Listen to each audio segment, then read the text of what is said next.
تو ایک پورا ہائی کورٹ جب یہ کرتا ہے تو اس سے ایک بھونچال آ گیا ہے اور سب کو موقع مل گیا ہے. ورنہ یہ کوئی حیرانی کی بات میرے لیے تو نہیں ہے, بلکہ میں پوچھنا چاہوں گا شاہد خاقان عباسی صاحب کے لیے کہ یہ کتنا اہم ہے یہ جو اسلام آباد کے ہائی کورٹ کے ججز کے ایک خط نہیں, یہ پہلے بھی 2 خط تھے, یہ خطوں کا آنا اور اس کا اب ہماری پاکستان کی سیاسی صورتحال کے اوپر کیا اثرات ہوں گے؟ دیکھیں, اس پہ یہ بڑی بے بسی کا اظہار کیا ہے ججز نے. 5 ہائی کورٹس ہیں, ایک ہائی کورٹ کے 75% جج کہہ رہے ہیں کہ ہمارا جو فرض منصبی ہے اس کو ادا کرنے میں رکاوٹ ہے. انہوں نے سپریم جوڈیشل کاؤنسل سے گائیڈنس مانگی ہے کہ ہم اس صورتحال میں کیا کریں, یہ بات وہ کہہ رہے ہیں. اب اس میں حیران ہوں کہ ہم نے کبھی بھی ان چیزوں کو سنجیدہ نہیں لیا کہ حکومت کمیشن بنا رہی ہے.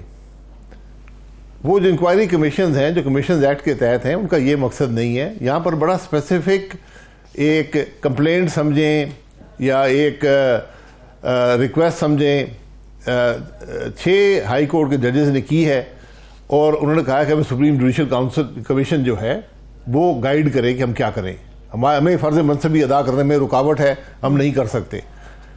تو یہ بڑا ایک انپریسیڈنٹڈ سی بات ہے جو ہماری تاریخ میں کبھی نہیں ہوئی.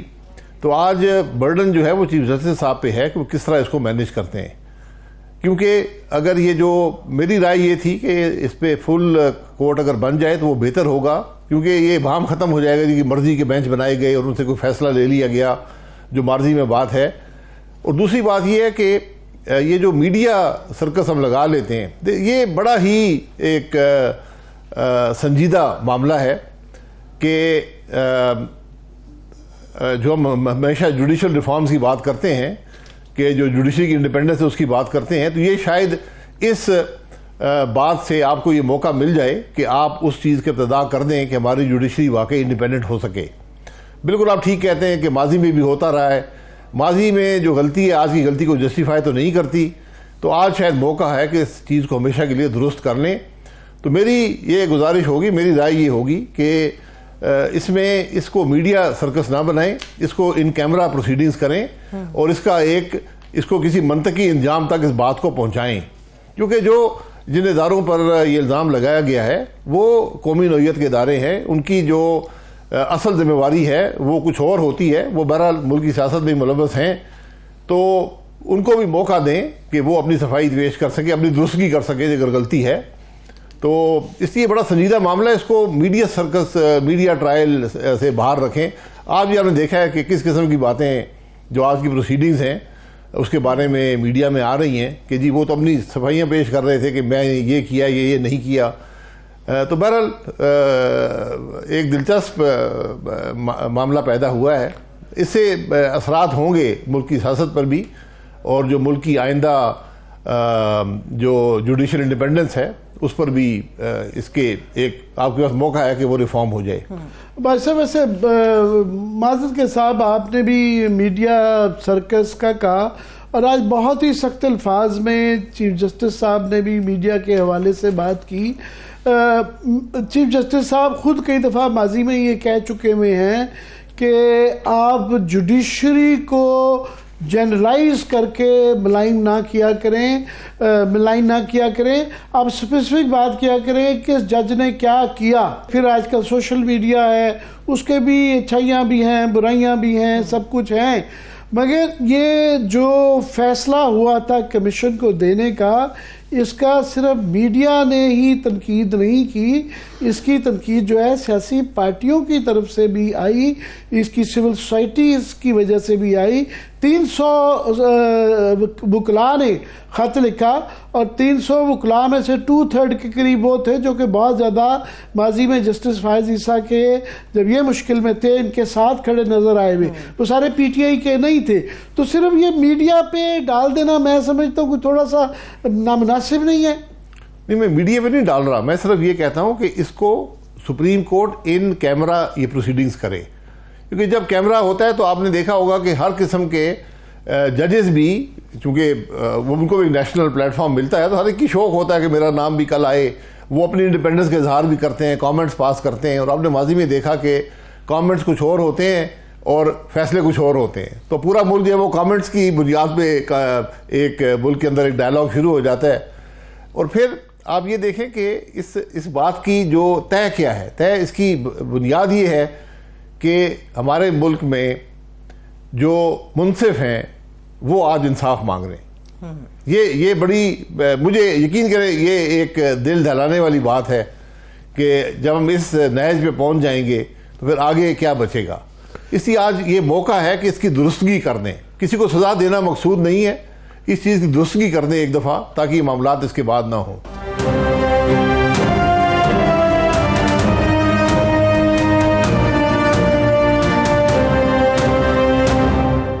جس طرح آپ نے فرمایا کہ اس نہج پہ آ گئے ہیں کہ جج جو ہیں وہ فریادی بن گئے ہیں, اور آج جو بنیادی نقطہ آج جو بحث میں رہا عدالت کے وہ یہی رہا. چیف جسٹس صاحب نے بالکل انہوں نے بہت غصہ کیا کہ یہ جو ایگزیکٹو کو یہ ذمہ داری دینا کہ کمیشن بنا کے اس کے اوپر جو تنقید آئی اس پہ وہ کوئی اتنے خوش نہیں تھے. مگر میرا بھی ذاتی خیال ہے کہ جو عرضی لکھی گئی ہے, جو جج حضرات نے لکھا ہے, انہوں نے یہ نہیں عرض کیا کہ جناب ہماری تفتیش کرائی جائے یا ہمارا اس کے اوپر کوئی جو ہے نا آپ یہ چیک کریں کہ ہوا کہ نہیں. وہ کہہ رہے ہیں کہ جناب یہ واقعات ہیں, ہم پہلے بھی کہہ چکے ہوئے ہیں, اور ہمیں کیونکہ یہ یقین دلایا گیا تھا کہ آئندہ آپ کو یہ مداخلت نہیں کی جائے گی, یعنی پارشل انڈورسمنٹ آ گئی. اور یہ عام آدمی کہے تو اس کی تفتیش ہوتی ہے, جب جج کہتا ہے کہ ہمارے ساتھ یہ بیت رہی ہے تو اس کے کہنے میں فرق ہے. وہ صرف یہ کہہ رہے ہیں کہ ہمیں لائے عمل بتایا جائے, وہ تفتیش کی تو بات ہی نہیں کر رہے ہیں. انہوں نے کہا ہمیں لائے عمل بتایا جائے کہ ہمارے لیے جب یہ مداخلت ہو تو ہم کیا کریں. یہ میری انڈرسٹینڈنگ ہے. عباس صاحب آپ کی کیا ہے, مختلف ہے اس سے, آپ کیسے دیکھتے ہیں اس کو؟ جی بالکل یہی انڈرسٹینڈنگ ہے. انہوں نے گائیڈنس مانگی ہے سپریم جوڈیشل کاؤنسل سے کہ ہمارا ایک فرض منصبی ہے, ہم نے حلف اٹھایا ہوا ہے, اس فرض منصبی کی ادائیگی میں رکاوٹ آ گئی ہے. اور ہم پہ یہ انہوں نے پھر ڈیٹیل میں بتایا کہ ہم پہ کیا دباؤ ہے, کیسے دباؤ ڈالا گیا, کیا کیا ہمارے خلاف کام کیے گئے. تو یہ ساری بات ہے, یہ کوئی مشکل بات نہیں ہے جوڈیشری کے لیے. آج جو بینچ بیٹھا ہے یہ کوئی کانسٹیٹیوشنل ایشو نہیں ہے کہ آپ اس کو ڈیبیٹ کریں گے جی کانسٹیٹیوشن کیا کہتا ہے اور کیا نہیں کہتا. آپ کی اپنی برادری جج یہ کہہ رہے ہیں کہ ہمارے تفتیش کیسے ہوگی, ایف آئی اے کرے گی, تفتیش کوئی ضرورت نہیں ہے, وہ تو بات کی بات ہے. وہ تو صرف مانگ رہے ہیں کہ جناب ہمارے ساتھ ہمیں بتایا جائے کہ ہم عام آدمی تو ایف آئی آر کرا دیتا ہے جا کے سیدھی سی. جج کے لیے کیا حکم ہے کہ جب اس کے پاس آئے وہ زیادہ تھا, وہ چیف جسٹس انہوں نے کہا جی ہم نے چیف جسٹس آف اسلام آباد کے پاس بھی گئے, ہم سابقہ چیف جسٹس آف پاکستان کے پاس بھی گئے, تو ہمیں بتایا جائے کہ ہم کیا کریں. وہ تو صرف ایک لائم کوڈ آف کانڈکٹ اور رولز آف انگیجمنٹ کے متعلق بات کر رہے ہیں. ایسا ہی ہے جی. جی بالکل. وہ عامر صاحب جب دیکھیں تو وہ بنیادی بات کیا کر رہے ہیں, وہ یہ کہہ رہے ہیں کہ ہم انصاف کریں یا نہ کریں, ہم جو فیصلے کریں وہ قانون کے مطابق کریں یا نہ کریں. یہ وہ سوال کر رہے ہیں آپ سے, یہ معمولی بات نہیں ہے. صحیح ہے. میں اگر عباس صاحب اجازت دیں, عامر صاحب آپ کی اجازت سے, اس وقت ہمارے جو اسپیشل کورسپونڈنٹ ہیں ثاقب بشیر صاحب, انہوں نے بھی ابھی جوائن کیا. بہت شکریہ ثاقب, تھینک سو مچ ہمیں جوائن کرنے کے لیے. اچھا ثاقب, یہ بحث ابھی اسی وقت پہ ہو رہی ہے کہ کس کا اختیار ہے, کیسے ہوگا. جو ججز نے خط لکھا, آپ نے اس پورے معاملے کو کور کیا ہے, بتائیے گا کیا کہیں پر یہ بھی معاملہ زیر غور آیا, اور فائز نثار صاحب نے, چیف جسٹس صاحب انہوں نے یہ بات کی کہ پریکٹس اینڈ پروسیجر ایکٹ کی وجہ سے یہ عدلیہ کے بھی اختیار میں نہیں رہا کہ وہ یہ سارے معاملے کو دیکھے, اسی لیے ایگزیکٹو کو انوالو کیا گیا, گورنمنٹ کو انوالو کیا گیا. ذرا اس کی اپڈیٹ دیجیے گا. اس میں ایک تو معاملہ جو ہے وہ اب یہ بظاہر ایسے لگتا ہے کہ یہ کسی کمیشن, کوئی جس طرح کا انکوائری کمیشن ہے اس کی پہلے جو کمیشن بنا ہے اس کی طرف جائے گا. اب یہ معاملہ سپریم کورٹ ہی دیکھے گی, اور یہ آج چیف جسٹس قاضی فائزہ نے یہ اندیا بھی دیا کہ اب نیکسٹ جو ہے وہ شاید ہم فل کورٹ جو ہے وہ بیٹھے گی. تو آج اس کے علاوہ جسٹس منصور علی شاہ نے بڑا واضح طور پر یہ کہا کہ اب ہم 184(3) میں آ گئے. اگرچہ آج کی جو اگر آپ ساری پروسیڈنگ آپ گھنٹے کی دیکھیں تو اس میں مکالمہ جو تھا چیف جسٹس قاضی فائزہ اور اٹارنی جنرل کا, وہ اسی پہ تھے کہ ہم جو ہے وہ کچھ نہیں کر سکتے 184(3) میں، اور سپریم کورٹ کا اختیار کتنا ہے، سپریم کورٹ کا اگر کوئی کمیشن بنے بھی تو اس کا اختیار کم ہوگا، اور جو انکوائری کمیشن ہے اس ایکٹ کے تحت 2017 کے، اس میں جو ہے وہ اختیار زیادہ ہے، فوجداری کا، سول کا، کنٹمپٹ کا اختیار ہوتا ہے، اس کا اختیار زیادہ ہوتا ہے. تو وہ ایک مکالمہ تو تھا، لیکن 1 گھنٹے کی پروسیڈنگ کے بعد جب باقی ججز نے بولنا شروع کیا، سینئر پیونی جج جو جسٹس منصور علی شاہ جو تمام ایونٹس میں موجود تھے، مطلب جو وزیر اعظم سے ملاقات ہوئی، ہائی کورٹ کے ججز سے ملاقات ہوئی، تمام ایونٹس میں وہ موجود تھے، تو انہوں نے اپنا مائنڈ ڈسکلوز کیا. انہوں نے کہا اب 184(3) میں ہم آ گئے ہیں، اب ہم نے یہاں سے آگے دیکھنا ہے کہ اب ہم نے کرنا کیا ہے. تو اس کا مطلب یہ ہوا کہ اب جو ہے وہ معاملہ سپریم کورٹ ہی دیکھے گی، اور سپریم کورٹ جو ہے وہ فل کورٹ اگر بناتی ہے تو فل کورٹ میں دیکھا جائے گا. جس طرح واسف صاحب جو ہے وہ کہہ رہے تھے، یہ معاملہ جو ہے وہ میرا نہیں خیال کہ اس طرح ان ڈیپتھ جو ہے وہ دیکھا جائے گا، کیونکہ ہائی کورٹ لیول پہ جس طرح یہ آج بھی انہوں نے کہا کہ آپ کنٹمپٹ کی پروسیڈنگ جو شروع کر سکتے تھے، تو جب کسی جج کے خلاف اس طرح کا انفلوئنس ہوتا ہے یا کوئی اس قسم کی چیز ہوتی ہے تو اس میں جج ان کا جو کوئی آرڈر فرسٹریٹ ہوتا ہے تو اس کے خلاف کنٹمپٹ کی پروسیڈنگ شروع ہو جایا کرتی ہیں. اور کنٹمپٹ کی پروسیڈنگ جو ہے وہ ایک روٹین کی کارروائی کرنے کے بعد اس میں جزا سزا کا عدالت جو ہے فیصلہ کرتی ہے. تو یہ بھی ایک پاسبلٹی ہو سکتی ہے کہ عدالت انہیں ججز سے ایفیڈیوٹس لے کے، دوسری طرف سے رسپانس لے کے اس پہ کوئی فیصلہ بھی کر سکتی ہے، اور انیشلی جو ایگزامن کرنی ہے چیزیں وہ سپریم کورٹ خود بھی دیکھ سکتی ہے اگر فل کورٹ بیٹھ گئی. تو یہ ایک سینیریو جو ہے وہ کم سے کم اس لحاظ سے تو کلیئر نظر آ رہا ہے کہ اب معاملہ سپریم کورٹ ہی دیکھے گی. اب معاملہ دوبارہ ایسا نہیں ہے کہ وہاں پہ جائے گا، ایسا جو ہے لگ رہا ہے، کیونکہ انہوں نے ابھی جو ریٹن آرڈر دینا ہے، ریٹن آرڈر میں کوئی ایسی چیز بھی آ سکتی ہے کمیشن کے بننے پہ تو کافی لوگوں کو اعتراض نہیں تھا. سوال یہ تھا کہ کیا کمیشن کے جو ٹی او آرز ہوں گے وہ جوڈیشل کمیشن ہوگا، اور ٹی او آرز اور اس کو سپروائز جو ہے عدلیہ کرے گی، یا ایگزیکٹو جس کے اوپر الزام ہے، جس کے نیچے یہ تمام لوگ جن کے اوپر الزامات ہیں وہ بہرحال ایگزیکٹو کے نیچے آتے ہیں. یہ ایک ایشو تھا، پر وہاں پہ مختلف آراء نظر آئیں. چیف جسٹس صاحب ابھی بھی کل کے اپنے فیصلے کو نظر آیا کہ تھوڑے سے غصے میں بھی ہیں اور ابھی بھی اس کو ڈیفینڈ کر رہے ہیں، جبکہ خاص طور پہ اطہر من اللہ صاحب کی طرف سے بڑی اسٹرانگ آبزرویشنز آئیں. میں آپ کی اجازت، میں بھائی صاحب آپ کی اجازت سے بھی پڑھ لیتا ہوں کہ انہوں نے کہا کہ سب کو پتہ ہے کیا ہو رہا ہے، مگر سب تاثر دے رہے ہیں کہ کچھ نہیں ہو رہا. ججز کے خط کے معاملے پر ایگزیکٹو نامزد ہیں، کیا خط کی انکوائری بھی ایگزیکٹو کرے گی؟ اس کے بعد ان کا جی خط میں جج کہہ رہے ہیں کہ سیاسی انجینئرنگ اب بھی جاری ہے. آپ ہم سیاستدان کوئی کہے تو اس کے اوپر تو وہ آتا ہے. اب ظاہر ہے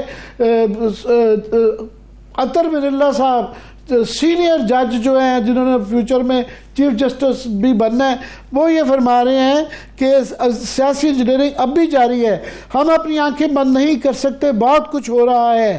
2017 سے انہوں نے وہ بھی ذکر کیا، 2017 سے یہ سب چلتا آ رہا ہے. ماضی کو نہ کھولا جائے. اب یہ ماضی کو نہ کھولنے پہ بھی میں چاہوں گا اس کے اندر بھائی صاحب کہ ایک یہ ہے کہ بالکل ماضی کے اندر سے بھی یہ کوئی آج کے سلسلے سے ہم نے کہا نہیں ہے، یہ ماضی سے ہوتا آ رہا ہے، اور 2017 کی بھی ایک اپنی امپورٹنس ہے. آپ تو ڈائریکٹلی اس کے افیکٹڈ رہے ہوئے ہیں، پر وہاں دو خیال آ جاتے ہیں. ایک یہ کہ کھولنا بھی ضروری ہے سارے ماضی کی چیزیں، مگر پھر وہ اس کی جورسڈکشن وہ اتنی پھیلاؤ بڑھ جاتا ہے کہ جو ماضی میں دیکھا گیا کہ پھر کچھ بھی نہیں ہوتا. تو آپ کی کیا رائے ہے؟ جی عباسی صاحب. میں آپ سے پوچھوں. جی سوری، دیکھیں گزارش یہ ہے کہ آپ نے بالکل درست کہا کہ اگر ہم ماضی کو کھولنا شروع کریں گے تو کہاں تک جائیں گے؟ 1947 تک جانا پڑے گا. تو میری یہ گزارش ہوگی چیف جسٹس صاحب سے بھی کہ اس ملک پہ ایک احسان کر دیں اور ایک جوڈیشل ٹروتھ کمیشن بنانے کا ڈائریکشن کر دیں حکومت کو، کہ ایک ٹروتھ کمیشن اس ملک میں بن جائے جس میں یہ سب حقائق سامنے آ جائیں، تاکہ اس ملک کے عوام کو یہ پتہ چل سکے کہ ملک میں ہوتا کیا رہا ہے. اس کا فیصلہ ملک کے عوام خود کر لیں گے کہ کس نے اچھا کیا، کس نے برا کیا. حقیقت عوام کے سامنے آنی چاہیے. یہ پیچھے جا کر یہ کوشش کرنا کس نے کیا کیا اور کب کیا اور کیوں کیا اور کیسے کیا، یہ باتیں نہ ہونے والی باتیں ہیں. تمام جو دنیا کے مالک ہیں جہاں پر ایسے معاملات پیدا ہوئے ہیں، انہوں نے اس کا حل ایک ٹروتھ اینڈ ریکنسیلیشن کمیشن بنائی ہیں. میں صرف ٹروتھ کمیشن کی بات کرتا ہوں کہ صرف حقیقت جو ہے, جو بھی اس معاملے کے بارے میں کوئی نالج رکھتا ہے, کوئی اس میں حصے دار رہا ہے, وہ آ کر پروسیکیوشن سے مستثنا ہو کر اپنے حقائق جو ہیں وہ عوام کے سامنے رکھ دے, تاکہ اس ملک کی جو حقیقت ہے یہ اس کی تاریخ تو کم از کم درست ہو سکے. باقی یہ اس معاملے کا فیصلہ کرنا بڑا ضروری ہے. اطہر مولانا صاحب نے بالکل درست کہا ہے, یہ ہم سب جانتے ہیں کہ کیا ہوتا رہا ہے, کیا ہو رہا ہے. اور جو 6 ججز ہیں انہوں نے کچھ اسپیسیفک, مجھے یاد ہے کہ اپنے خط میں کچھ اسپیسیفک بھی کیسز کا حوالہ دیا ہے کہ وہاں پر بھی یہ معاملہ ہوا ہے. تو بہرحال اس کو پولیٹیسائز نہ کریں, اس کو آپ اس معاملے کی تہہ تک پہنچیں اور اس کو حل کریں, اور مستقل بنیاد پہ حل کریں.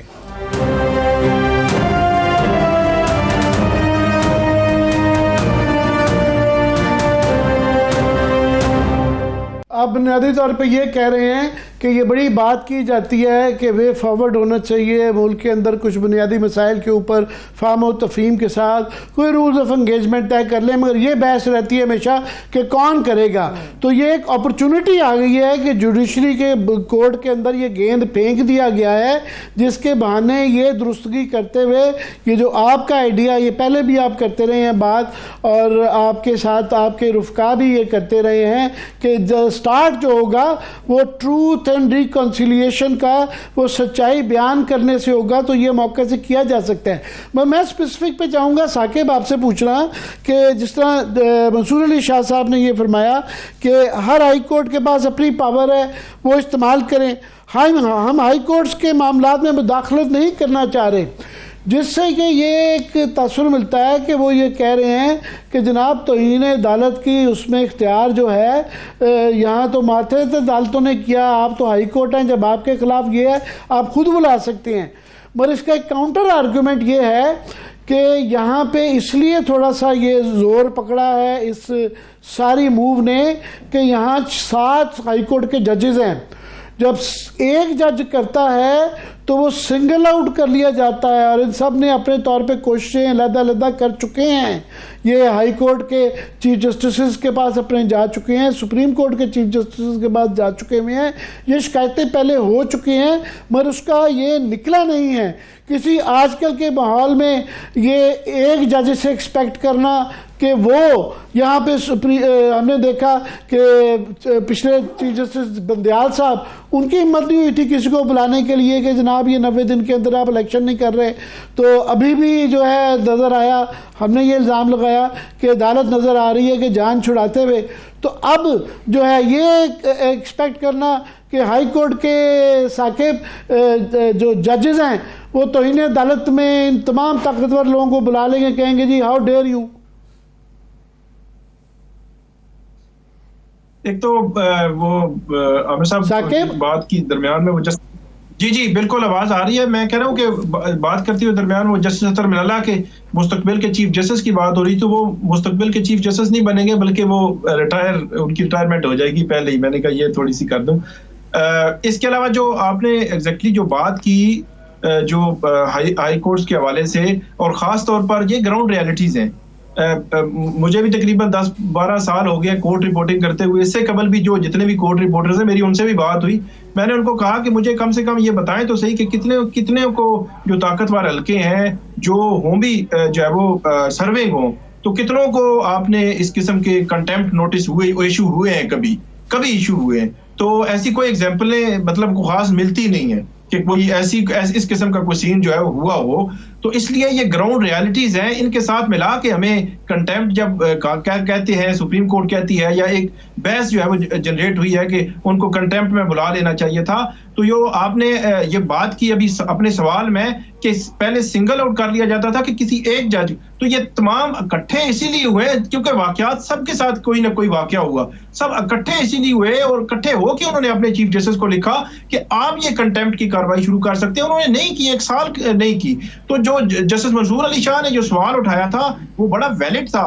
انہوں نے بلکہ جسٹس قاضی فائزہ نے کہا کہ ہم ہائی کورٹس کے اختیارات میں نہیں جا سکتے, ان میں ڈائریکشن نہیں دے سکتے, لیکن انہوں نے یہ کہا کہ جو ہمارے سامنے سوال آ گیا وہ تو دیکھیں کہ وہ تو ڈائریکٹلی یہ کہہ رہے ہیں کہ اگر چیف جسٹس ان کے ساتھ کوئی معاملہ ہوتا ہے, چیف جسٹس بھی کچھ نہیں کرتا, پھر انہوں نے کرنا کیا ہے, کہ فیوچر میں کیسے روکے. ڈسٹرکٹ جوڈیشری والا جو جج ہے وہ کیسے پروٹیکٹ کرے گا اگر اس کو کوئی انفلوئنس کرتا ہے, مداخلت کرنے کی کوشش کرتا ہے, تاکہ آج کے بعد تو یہ معاملہ جو ہے وہ کہیں نہ کہیں رکنا چاہیے. آپ نے جس جمال مندو خیل ان کو سنا ہوگا, وہ بھی یہ کہہ رہے تھے کہ کم سے کم آج کے بعد تو ہم یہ فیل کریں کہ ایک آزاد جو ہے وہ اس ماحول میں ہم جو ہے وہ فیصلے کر رہے ہیں. تو اس کا مطلب یہ ہے کہ یہ چیزیں کہیں نہ کہیں موجود تو ہیں. ہائی کورٹس لیول پہ یہ ہونی چاہیے, سیٹل ہونی چاہیے تھی. کنٹیمپٹ میں اگر بلا لیتے, کیونکہ یہ ایک انپریسیڈنٹڈ ہوتا اگر وہ کنٹیمپٹ میں ان لوگوں کو بلاتے. اب سپریم کورٹ کے اوپر سارا جو ہے وہ وزن تو سپریم کورٹ کے اوپر آیا ہے. سپریم کورٹ نے یہ وزن لینا ہے, لے گی, یہ جو ہے وہ عام سوال ہے. اور اس میں ایک اور جو چیز امپورٹنٹ یہ ہے کہ اب جو اس میں فل کورٹ آئے گی, فل کورٹ میں جو نئے ججز ہیں جسٹس منیب اختر ہیں, جسٹس عائشہ ملک ہیں, وہ بھی آئیں گی. تو اب ظاہر سی بات ہے ان کی بھی اوپینین اس حوالے سے موجود ہے, اور وہ اوپینین ہمیں فل کورٹ میں بھی نظر آئی ہے. فل کورٹ میں جو ریٹائرڈ جج یا جو کمیشن والی بات تھی اس پہ جو ڈیبیٹ ہوتی رہی ہے, وہاں پہ ان کی اوپینین جو ہے مختلف تھی, اور وہ یہی چاہتے تھے کہ ادارہ سپریم کورٹ بطور ادارہ اس پہ ریئیکٹ کرے, اور اس میں جو اس کے ادارے کی سطح پر جو رسپانس ہے وہ آنا چاہیے. اور 184(3) میں اور اسی طرح فل کورٹ کی یہ بات ہو رہی تھی, آخر میں وہ معاملہ وہیں پہ پہنچ گیا ہے. تو اب ایسے لگتا ہے کہ یہ معاملہ اب کسی نہ کسی کنکلوژن پہ جانا ہے. ایسا لگ نہیں رہا کہ اب معاملہ جو ہے وہ کہیں نہ کہیں رکے گا. جو ثاقب, مجھے جو اس کے اندر لگتا ہے, اس کے دو اہم زاویے ہیں. ایک زاویہ یہ ہے کہ جس کے اندر انہوں نے ججز نے یہ عرضی ڈالی ہے کہ جناب ہمیں کوڈ آف کانڈکٹ بتائیں کہ کیا لائے عمل ہونا چاہیے جبکہ اس طرح ایگزیکٹو کی مداخلت کی جا رہی ہو تو ہم کیا کریں, جس کا کوئی تفتیش سے کوئی تعلق نہیں ہے. وہ کلیئرلی یہ کہا جا سکتا ہے.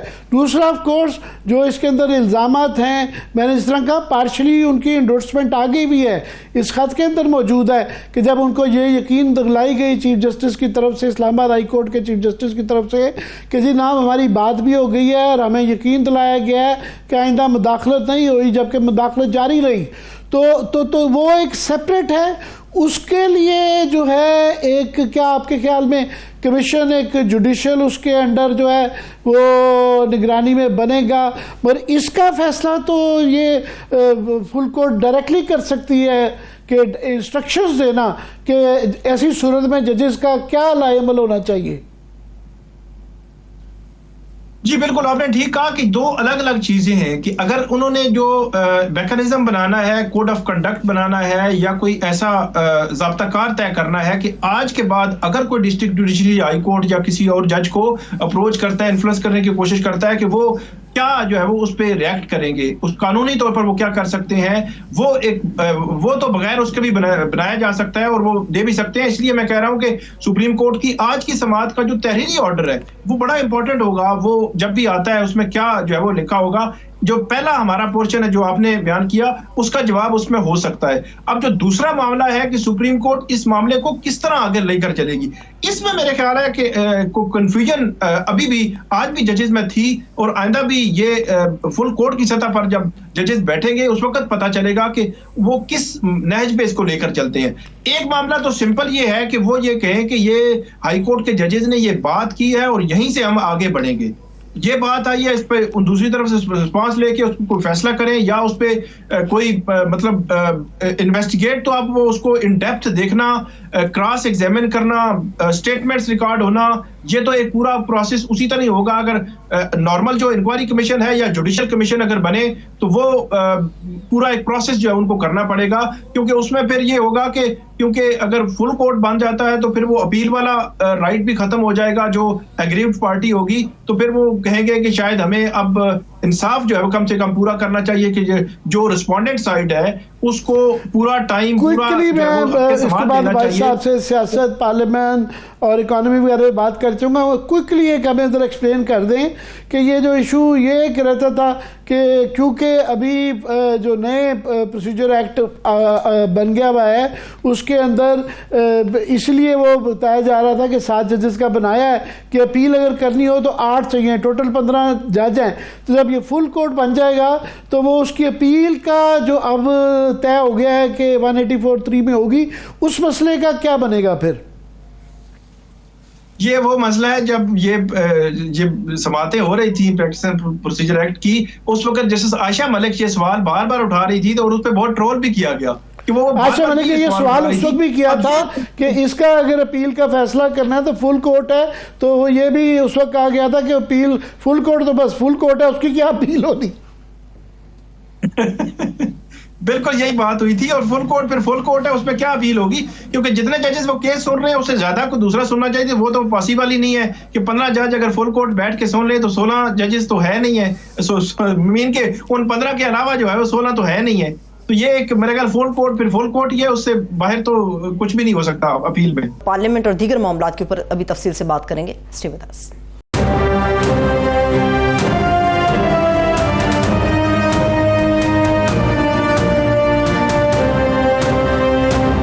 بریک کے بعد ایک بار پھر سے خوش آمدید کہیں گے تمام دیکھنے والوں کو. اب کچھ بات کریں گے پاکستان میں موجود جو سیاسی جماعتیں سیاست کر رہی ہیں اور پھر پارلیمنٹ کے معاملات ہیں، اس پہ عباسی صاحب سے ہم گفتگو کریں گے. جی عامر صاحب. جی بھائی صاحب سے خاص طور پہ اس لیے بھی کر رہے ہیں کہ یہ کنسسٹنٹلی یہ الیکشن سے پہلے سے یہ اور ان کے رفقا کہہ رہے تھے کہ جناب یہ وے فارورڈ اگر چاہ رہے ہیں تو پہلے آپ کو رولز آف دا گیم جو ہے نا وہ سیٹ کرنے پڑیں گے، ورنہ یہ پرانے ہی سراغ سے بار بار ڈسے جانے والی بات ہے.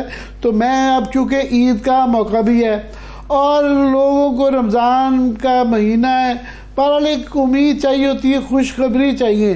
تو ہم کیا خبریں دیں کہ یہ کل پرسوں جو ہے 10 روپے کے قریب جو ہے 9 روپے 66 پیسے پر لیٹر پٹرول بڑھ گیا ہے، 2 روپے 75 پیسے جو ہے پر یونٹ بجلی بڑھ گیا ہے، مہنگائی بالکل ازدہا اس کا جو ہے ہر ایک کو یوں ڈس رہا ہے.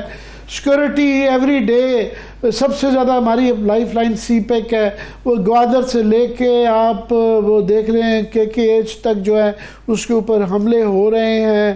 اور ڈکیتیوں کا کبھی کچے کے علاقے کا، ابھی کراچی کی ڈکیتیاں نہیں آ رہی، سیکورٹی پھر ہر جگہ ایک منقسم ادارے کہ وکیلوں کی لڑائیاں چل رہی ہیں، ججوں کی لڑائی چل رہی ہیں، میڈیا بہت زیادہ پولرائزڈ ہے، سیاستدانوں کا. اور بالکل بھائی صاحب آپ کو اور ہمیں بھی 35 سال کے قریب ہو گئے ہیں یہ اسی پارلیمنٹ کے ارد گرد، تو وہ irrelevant ہو گئی ہے.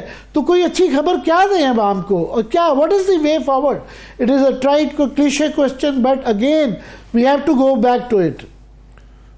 جی یہ جو آپ نے خبر والی بات کی، اصل مسئلہ یہی ہے کہ آج ایک مایوسی کی لہر ہے ملک کے اندر. آپ یقین کریں ہر شخص اپنی جگہ مایوس ہے. میں بھی ایک افطاری تھی حلقے میں، وہاں سے آ رہا ہوں اور وہاں ہر جماعت کے لوگ موجود تھے اور سب ایک مایوسی کی بات کرتے ہیں. یہ بڑی تشویشناک اور افسوسناک بات ہے. اب آپ یہ دیکھ لیں آج سیاست کیا رہ گئی ہے، ایک دوسرے کو گالی گلوچ کی بات ہے.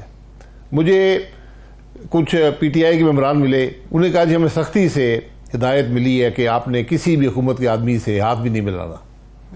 یہی کیفیت پچھلی حکومت میں تھی. دوستیاں ہیں، پرانی ہیں، کسی نے ہنس کر بات کر لی، آپ یقین کریں اس سے بھی پوچھا جاتا تھا کہ تم نے کیوں حکومت کے آدمی سے مل کر بات کی ہے. تو جب یہ ماحول ہوگا، آبجیکٹیوٹی ختم ہو گئی ہے پارلیمان کے اندر، پارلیمان سے باہر. آج سیاست صرف ایک کنفرنٹیشن کا ماحول ہے، ایک دوسرے کو گالی گلوچ کا ماحول ہے. ملک کے ایشوز ایک طرف ہیں، ملک کے معاملات ایک طرف ہیں. اور حقیقت یہ ہے کہ آج آپ کسی جماعت کو اس ملک کی ہر سیٹ دے دیں وہ کام نہیں کر پائے گی، کیونکہ نہ صلاحیت ہے، نہ وہ سوچ ہے، نہ وہ فکر ہے. آج جس نہج میں ہمارا ملک ہے، آج تو آپ کو ایک بڑی سینس آف ارجنسی ہونی چاہیے، آپ کو ہاتھ پیر مارنے چاہیے، آپ کو معاملات کو حل کرنے کی بات کرنی چاہیے. ہم سے بنیادی چیزیں ہی نہیں سنبھل رہی. تقریباً 2 مہینے ہو گئے الیکشن کو، یہ وہ 100 ڈیز کی بات کی جاتی ہے، اب 100 ڈیز پورے ہونے لگے ہیں. تو آپ یہ دیکھ لیں کہ آج تک ہم سے کابینہ نہیں بنتی. پہلے جو پچھلی 16 مہینے کی حکومت تھی اس میں کابینہ جی بہت بڑی بن گئی. اب پرائم منسٹر صاحب پریشان ہو گئے، ان سے وہ وزیر بناتے ہی نہیں ہیں کہ جی مجھ پر بڑی تنقید ہوگی. یار آپ کے پاس پتہ نہیں 46 یا 48 ڈویژنز ہیں، آپ کو کم از کم ایک وزیر تو چاہیے ایک ڈویژن پر. تو یہ کام کون کرے گا؟ آج جو وزراء ہیں ان کی صلاحیت آپ دیکھ لیں, ان کا بیک گراؤنڈ دیکھ لیں, آپ نے ان کو تین چار ڈویژن دے وزارتیں, ڈویژن, بڑے ڈویژن, ٹیکنیکل ڈویژن, جی نہیں مینیج کر سکتے. تو پھر یہ کس قسم کی حکومت آپ چلائیں گے؟ اور پھر جو اب آپ دیکھ لیں جو ایک اپوزیشن کا اتحاد سا بن گیا ہے, وہ بھی ساری بات کو ریجیکٹ کر رہے ہیں. تو آج جو کنفرنٹیشن ہے پارلیمان کے اندر اور پارلیمان سے باہر, وہ بڑی ہے, وہ کم نہیں ہوئی. آج تو اس تفریق کو کم کرنے کی ضرورت تھی. عوام کو نظر آتے کہ ہمارے ملک کے جو پولیٹیکل لیڈرشپ ہے وہ کٹھی. اچھا قطع کلامی کی معافی ہے باسط صاحب, یہ جو آپ موجودہ حالات اور عوام کی مایوسی کی بات کر رہے ہیں, ایک اہم خبر تو آپ لوگوں کی طرف سے بھی آنی ایکسپیکٹڈ تھی کہ موجودہ حالات میں ایک نئی سیاسی جماعت کی گنجائش باقی ہے اور تھی بھی, تو آپ لوگ پھر کیوں اس سائڈ پر ہو گئے؟ آپ لوگوں کی طرف سے یہ خبر کیوں نہیں ہے, یا نئی سیاسی جماعت جس کا وجود ہونے جا رہا تھا, اطلاعات تھیں, تو ایسا کیوں نہیں ہو سکا؟ نہیں, بالکل ایسی سائڈ پہ نہیں ہوئے. بالکل ایک نئے پولیٹیکل انیشیٹو کی ضرورت ہے, اس پہ کام ہو رہا ہے, مشاورت جاری ہے, اور انشاءاللہ میرا خیال ہے کہ اگلے 6-8 ہفتے میں آپ دیکھیں گے کہ ایک نئی سیاسی جماعت ایک بہتر سوچ کے ساتھ مسائل کے حل کے لیے ملک میں آئے گی. یہ وہ جماعت نہیں ہوگی جو کسی مخصوص مقصد کے لیے بنائی جاتی ہے, یا سیاسی ہیرا پھیری کے لیے, یا کوئی پارکنگ لاٹ ہوتا ہے کہ لوگ کہیں سے توڑیں اور ان کو اکٹھا بٹھایا جائے. یہ بنیادی طور پر ہماری یہ کوشش ایک ایسی سوچ آئے کہ جو ملک کے مسائل کا حل دے سکے. یہ بھائی صاحب ہم تھک گئے ہیں سبھی یہ والا لیکچر دیتے اور سنتے کہ یوں ہونا چاہیے, جبکہ جو ہو رہا ہے وہ بالکل اس سے مختلف ہے اور وشیس سرکل ہے, نکل ہی اس سے نہیں پا رہے. جو کھڑکی میں آ جاتا ہے تو وہ بس کھڑکی میں آ جاتا ہے, دوسرے تاریاں میں جاتے ہیں اور مزے لیتے ہیں, اور جب تک کہ ان کی اپنی باری آئے تو یہ کبھی تو یہ لاک جیم جو ہے, یہ جگرناٹ کہہ لیں, کھڑکی کہہ لیں, یہ کب ٹوٹے گا؟ یہ ہماری زندگی میں ٹوٹے گا. آپ بالکل آپ کی بات درست ہے. ہم ہمیشہ احتساب کی باتیں کرتے ہیں.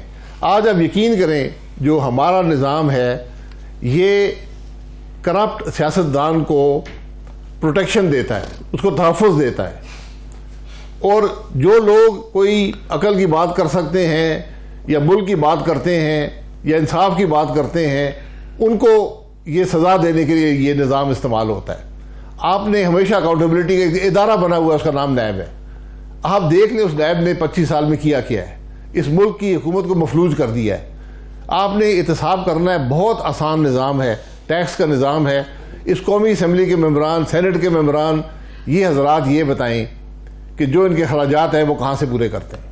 یہ ایک سوال اس قومی اسمبلی, جو بھی آدمی آفس ہولڈر ہے اس ملک میں, وہ یہ بتا دے میرے جو اخراجات ہیں میں کہاں سے پورے کرتا ہوں, میری کون سی آمدن ہے, اگر آمدن ہے تو ٹیکس ادا کرتا ہوں یا نہیں کرتا ہوں. اثاثوں کو چھوڑ دیں ایک طرف, اثاثے تو میرے دادا اور پردادا بنا کے چلے گئے تھے, انگریزوں نے دیے تھے اور نہیں دیے تھے, وہ بات ایک طرف رکھیں, یہ سوال کریں. کیونکہ آج آپ یقین کریں جس حد کی کرپشن آج ملک کے اندر ہے, اس کی تاریخ میں کوئی اس قسم کی نوعیت کی کرپشن نہیں تھی. میں اس حکومت کی بات نہیں کر رہا ہوں, میں اس نظام کی بات کر رہا ہوں کہ جس نہج پہ آج کرپشن پہنچ گئی ہے, ایسی کرپشن میں نے کم از کم پچھلے 35 سال کے اندر نہیں دیکھا. اس طرح کی باتیں تو بڑی ہو رہی ہیں کہ جناب ٹیکنالوجی کے استعمال کرنے کے لیے جو یہ کیا جائے گا, مگر اس کے لیے بڑی ایک اسٹرانگ گورنمنٹ چاہیے. تو یہ تو کوئی آپ کو نظر آتا ہے کہ یہ ان دلوں میں اتنا دم ہے کہ یہ ہاتھ ڈال سکیں. یہ تو نئے ایشوز بجائے اس کے کہ جو آپ کہہ رہے ہیں یہ کیا جائے, وہ NFC 18ویں ترمیم, وہ اور چیزوں کو کنٹروورسی کو کھولنے جا رہے ہیں. دیکھیں یہ آپ کو ریفارم تو بڑا میسو کرنا پڑے گا, لیکن آپ یہ سلیکٹیو بات نہیں کر سکتے. اگر آپ NFC کی بات کرتے ہیں اس کا ایک ہولسٹک آپ کو ریویو کرنا پڑے گا, ایک ہولسٹک سلوشن آپ کو دینا پڑے گا. ورنہ جو اخراجات آج صوبوں کے ہیں, جب ان کو رقم نہیں ملے گی وہ اخراجات کیسے پورے کریں گے؟ وہ قرضہ لینا شروع کر دیں گے, تو پھر ملک کیسے؟ دونوں طرف کے آرگومنٹس ہیں, مگر یہ بحث اور مباحثہ جو ہے, ڈسکورس جو ہے, بڑے اچھے ماحول میں چاہیے. وہ ماحول کیا آپ کو نظر آتا ہے, نہیں آتا؟ تو کون بنائے گا ماحول؟ دیکھیں ہماری تو جو کوشش ہے, میں نے آپ کو بتایا, جو نیا پولیٹیکل انیشیٹو ہے اس کا یہی ہماری کوشش ہے کہ ایک ریفارم کا پلان ملک کے سامنے دیا جائے. جو ملک کے ایشوز ہیں ان پہ سلوشنز دیے جائیں, سلوشنز کی بات کی جائے, حل تلاش کیا جائے. ہم ہمیشہ مسئلے کو ریپیٹ کرتے ہیں, پرابلم کو ریپیٹ کرتے ہیں. میں کوئکلی سولوشنز کی طرف آتا ہوں. ہمیں شروع میں جو ہے ہم نے ایک نئے شوکت عزیز ڈھونڈ کے لائے ہیں, محمد اورنگزیب صاحب. کوئی بھی پاکستان کا بھلا کرے تو ہم اس کو دعا ہی دیں گے. تو بڑے بڑے دعوے کیے گئے ایک دم سے کہ یہ سارے جو لاس گیونگ انٹرپرائزز ہیں یہ بھی بیچ کے ٹھیک کر دیے جائیں گے اور IMF سے مسئلے حل ہو جائیں گے. تو وہ بڑا سمپل ایک سمپلسٹک قسم کا ایک ہمیں یہ خواب سے دکھایا گیا, مگر وہاں پہ پتہ چلتا ہے کہ ٹیم کے اندر جس طرح بھی آپ نے کہا کہ جونیئر لوگ وزارتوں میں ڈال دی ہیں, 3 وزارتیں دے دی ہیں, اور وہ کیسے معاملہ چلے گا. بہت بہت شکریہ شاہد خاقان عباسی صاحب ہمیں ٹائم دینے کا. بہت شکریہ شاہد خاقان عباسی صاحب نے اپنا قیمتی وقت دیا, آپ کے لیے شکریہ. عامر صاحب تھینک یو سو مچ. دیکھنے والوں کا شکریہ, اپنا خیال رکھیے. خدا حافظ.